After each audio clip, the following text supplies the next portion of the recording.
Je compte une autre histoire du collège.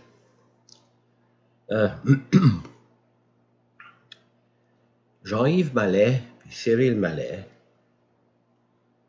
étaient au collège avec moi.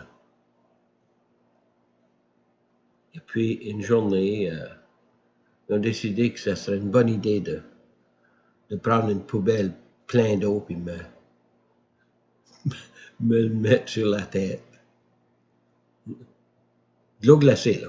Pas de l'eau tiède, c'était de l'eau glacée.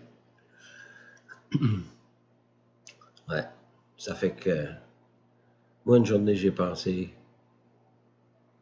OK, ça va être mon tour. Ça fait que quand ils étaient partis pour déjeuner dimanche matin, moi, j'ai décidé c'était le temps de ma revanche. Moi, ça faisait une couple de jours là, que j'avais trouvé une extension qui serait longue assez pour toucher les deux portes, les deux poignées de porte. Ce que j'ai fait, j'avais un lasso sur les deux poignées de porte qu'on empêchait une porte d'ouvrir. Puis, fallait que j'ouvre leur chambre pour pouvoir faire ce que j'avais dans la tête. Mais ouvrir leur chambre, étant donné que c'était barré, c'était pas bien difficile. Peut-être qu'ils savent pas comment j'ai fait, mais aujourd'hui, ils vont l'apprendre. Toutes les portes avaient une petite fenêtre dedans. Puis chaque fenêtre avait un petit corderon tout le tour. Le corderon était attaché par deux petits clous là, deux petits clous là, deux petits... Tout ce que tu avais à faire, tu prenais un couteau, puis tu... Pop! Puis la fenêtre... Les corderons sortaient, puis la fenêtre sortait.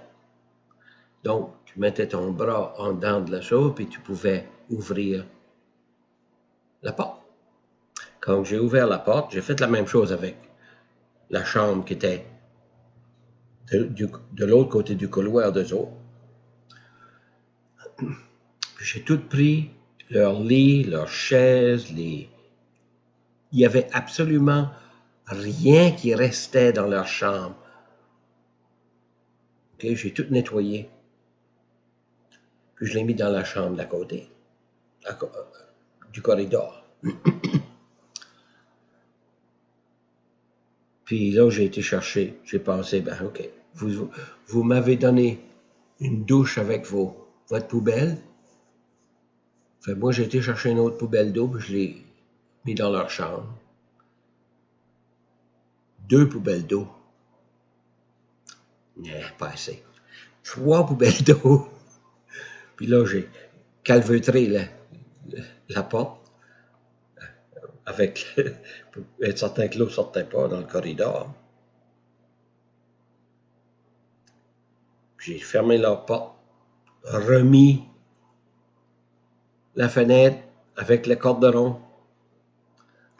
Fait que j'avais aucune idée que la porte, leur chambre avait été inondée. Quand ils sont venus de déjeuner, eux autres, ils ont ouvert leur porte, puis ils ont rentré là-dedans, puis je les entendais parler, parce que moi, j'étais caché du côté du couloir, alors j'attendais. Ben voyons, qu'est-ce qui se passe? Alors, je me rappelle que Jean-Yves avait ri un petit peu, là, parce qu'il dit, mais mon Dieu, Voilà, je sors de l'autre chambre, forme leur porte, mets le lasso contre la poignée de porte. Ils ne peuvent pas sortir. Ils sont pris dans leur chambre, rien pour s'asseoir dessus, puis plein d'eau.